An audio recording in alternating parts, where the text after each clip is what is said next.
Halo, berjumpa lagi dengan channel YouTube saya, Narisa Padilla, dari Prodi Pendidikan Biologi Latan Samasiro, semester 7, NPM 19431015, mata kuliah Fisiologi Anatomi Tubuh Manusia. Baik, di sini saya akan mempresentasikan mengenai sistem reproduksi pada manusia. Apa itu sistem reproduksi?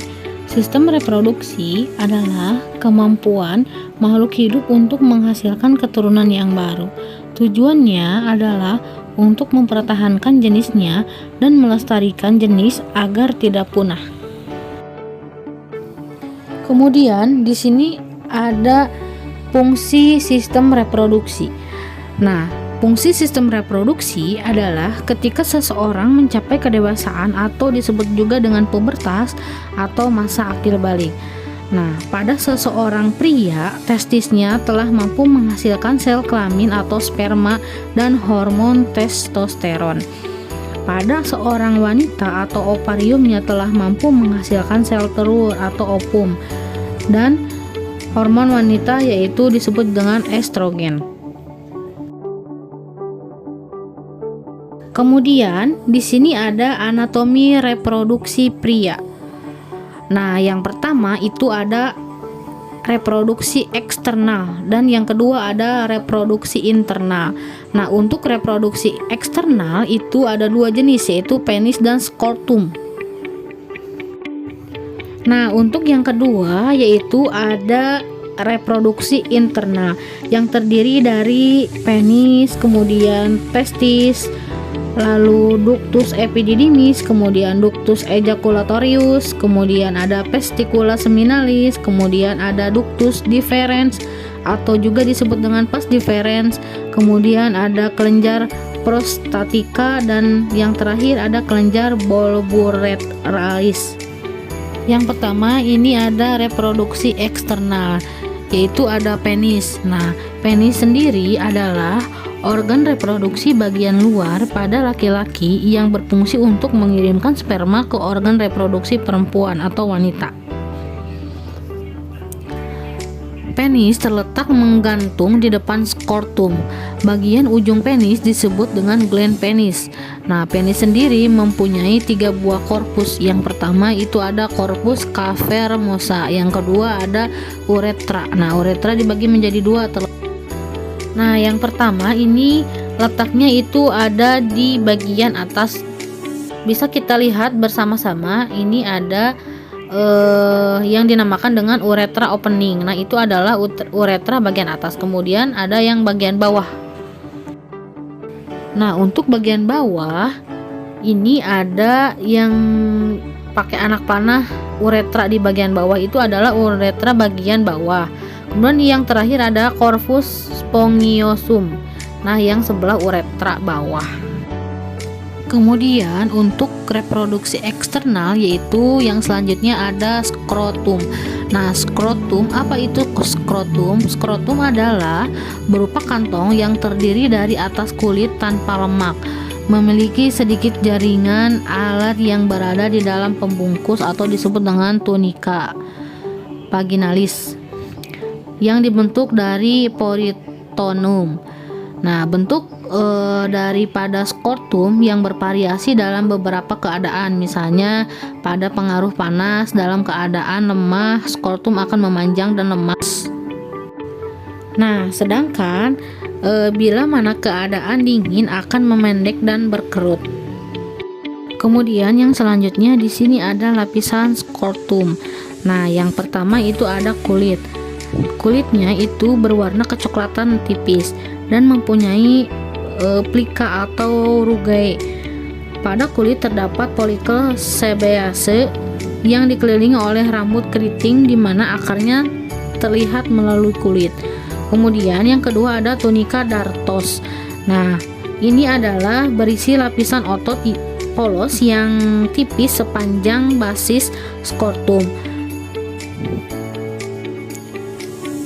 Dartos ini membentuk septum yang membagi skrotum menjadi 2 ruangan untuk testis yang terdapat di bawah permukaan penis.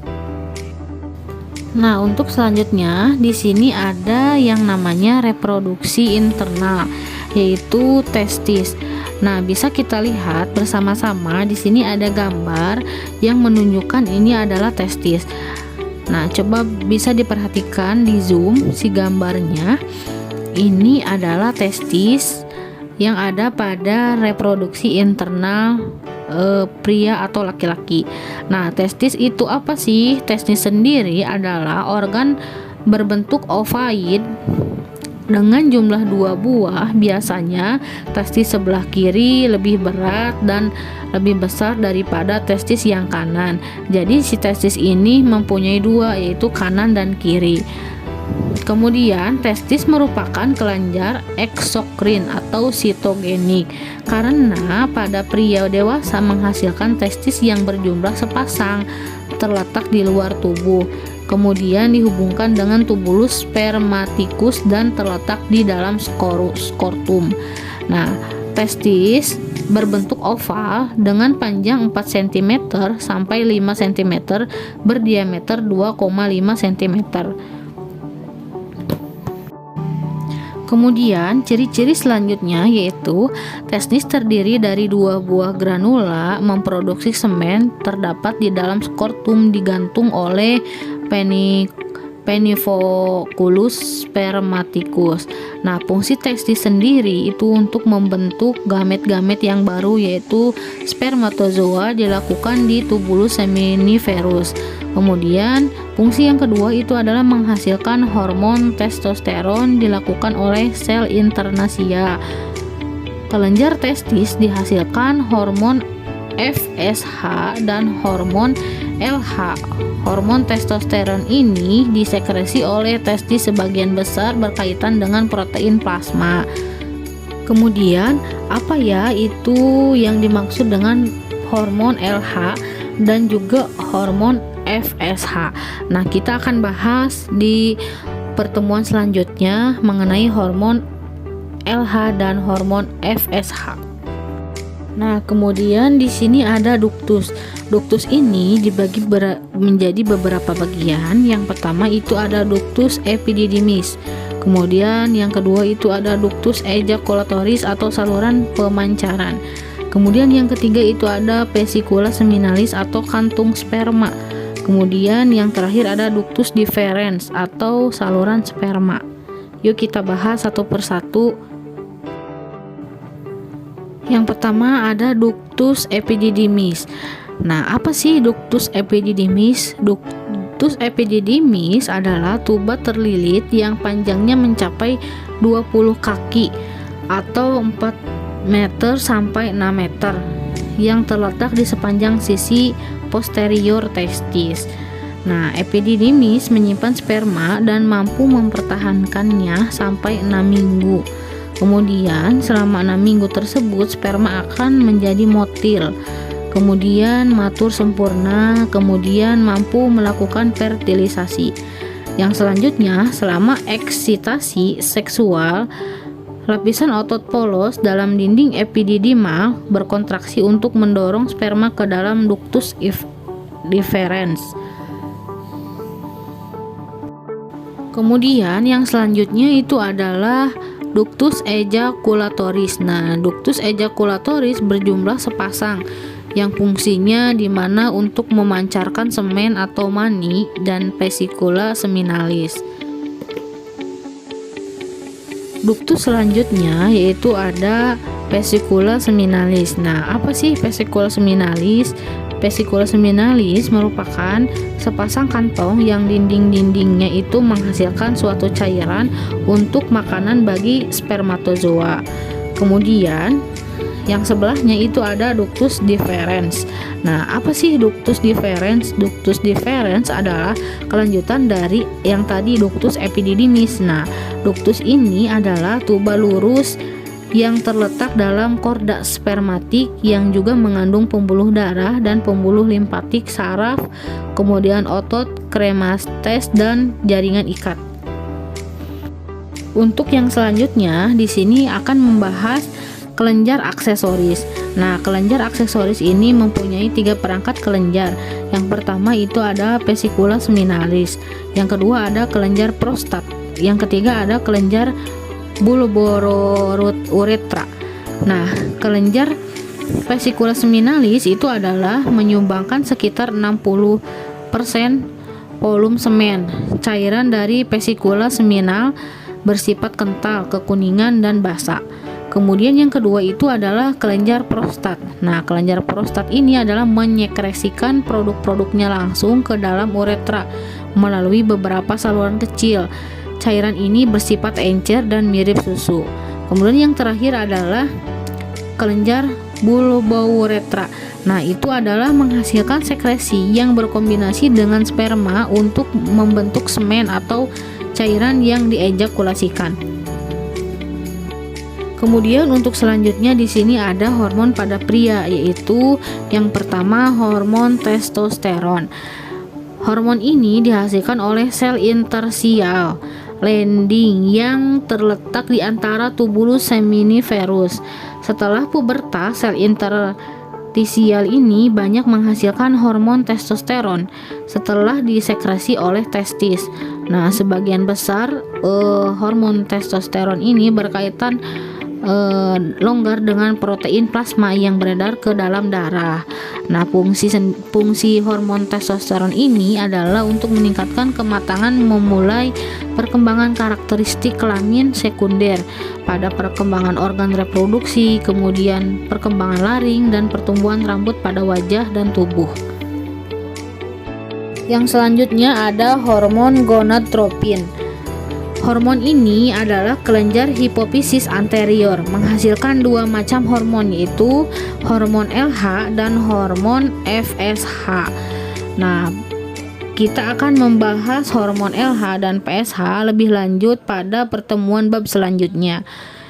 Kemudian untuk sekresi testosteron selama kehidupan Petrus penting untuk meningkatkan pembentukan organ pada seks pria. Yang selanjutnya ada hormon estrogen. Nah, hormon estrogen itu dibentuk dari testosteron dan dirangsang oleh hormon perangsang folike yang memungkinkan spermatogenesis itu menyekresi protein endogen untuk meningkatkan testosteron dan estrogen serta membawa keduanya ke dalam cairan rumen atau tubulus seminiferus untuk pematangan sperma tersebut. Kemudian untuk pembahasan selanjutnya di sini ada anatomi reproduksi pada perempuan. Nah, ada 2. Yang pertama itu ada organ reproduksi eksternal dan organ reproduksi internal. Nah, untuk organ reproduksi eksternal itu terdiri dari mons pubis, labia mayor, labia minor, kemudian ada klitoris, kemudian ada hymen, dan yang terakhir ada perineum. Untuk organ reproduksi internal terdiri dari vagina, kemudian uterus, ada tuba fallopi, dan yang terakhir ada ovarium. Kita akan bahas bersama-sama di slide selanjutnya. Organ reproduksi eksternal yang pertama itu adalah mons pubis. Nah, bisa kita lihat pada gambar di samping, ini adalah mons pubis di sebelah atas. Nah, mons pubis itu apa sih? Adalah penonjolan berlemak di sebelah ventral symphysis dan daerah suprapubis. Sebagian besar mons pubis terisi oleh lemak. Jumlah jaringan lemak bertambah pada pubertas dan berkurang setelah menopause. Setelah dewasa, mons pubis ini tertutup oleh rambut kemaluan yang kasar. Kemudian yang selanjutnya itu ada labia mayor. Bisa kita lihat pada gambar di samping, yaitu ada anak panah yang menunjukkan labia mayor sebelah kanan. Nah, apa sih labia mayor itu? Adalah organ yang terdiri atas 2 lipatan yang memanjang berjalan ke kaudal dan dorsal dari mons pubis, dan keduanya menutup pada fundal shelf. Permukaan dalamnya licin dan tidak mengandung rambut. Kedua labia mayor di bagian ventral menyatu dan berbentuk komisura atau anterior. Jika dilihat dari luar, labia mayor dilapisi oleh kulit yang mengandung banyak kelenjar lemak. dan tertutup oleh rambut setelah pubertas. Kemudian untuk selanjutnya itu ada labia minor. Bisa kita lihat bersama-sama, labia minor ini ada pada gambar yang letaknya di bawah labia minor. Nah, labia minor ini adalah organ yang terdiri atas dua lipatan kulit kecil yang terletak di antara dua labia mayor pada kedua sisi intorius vagin. Untuk selanjutnya ini adalah klitoris. Bisa kita lihat bersama-sama pada gambar di sebelah bawah mons pubis itu ada panah yang menunjukkan keterangan klitoris. Nah, klitoris ini terletak pada dorsal commissura anterior labia mayor dan hampir keseluruhan itu tertutup oleh labia minor. Klitoris mempunyai 3 bagian, yaitu crura klitoris, corpus klitoris, dan glans klitoris. Untuk klitoris sendiri adalah jaringan erektil yang serupa dengan penis pada reproduksi laki-laki. Kemudian yang selanjutnya ada himen. Himen ini bersifat elastis sehingga dapat mudah robek. Terkadang himen menutupi seluruh orifisium yang menyebabkan hewan tertutup secara abnormal. Setelah pemasangan alat, untuk contohnya adalah pemakaian tampon atau pada saat melahirkan. Nah, himen ini dapat terlihat sisa robekannya itu adalah disebut dengan himen. Nah, himen ini adalah diafragma yang terbuat dari membran tipis dan di tengahnya berlubang supaya kotoran menstruasi dapat keluar. Yang selanjutnya ada perineum. Nah, perineum ini merupakan daerah maskular yang ditutupi oleh kulit antara introitupagina dan anus perineum membentuk dasar badan perineum. Nah, bisa kita lihat bersama-sama, ini adalah gambar perineum yang ditunjukkan oleh gambar sebelah atas pada anus. Perineum ini terdiri dari otot dan piscia urogenitalis serta diafragma pelvis. Perineum berperan penting untuk mengontrol proses buang air besar dan buang air kecil, untuk menjaga aktivitas peristaltik agar tetap normal dengan menjaga tekanan intraabdomen dan berfungsi sebagai seksua yang sehat setelah bersalin.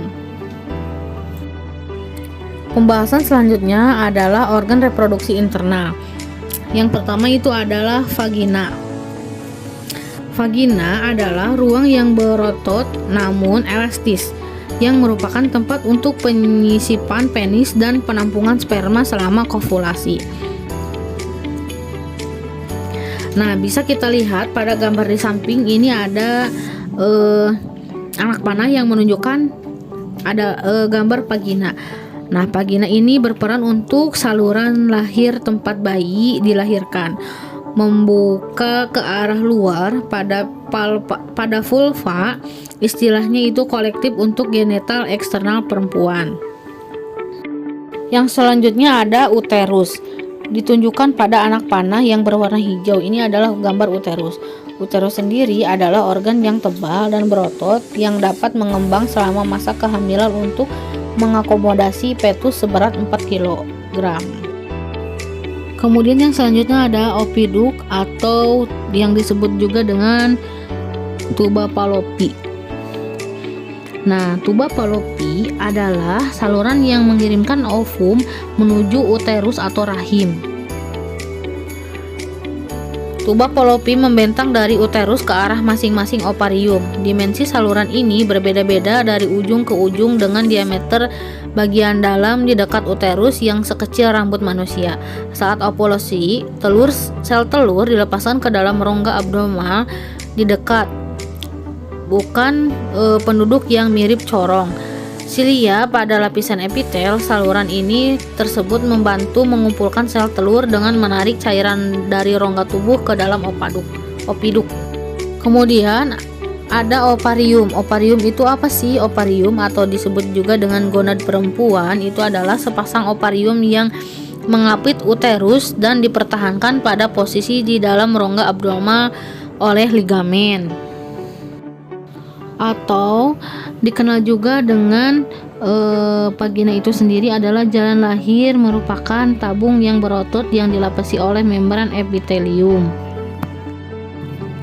Nah, untuk pembahasan selanjutnya di sini akan membahas mengenai spermatogenesis. Apa sih spermatogenesis itu?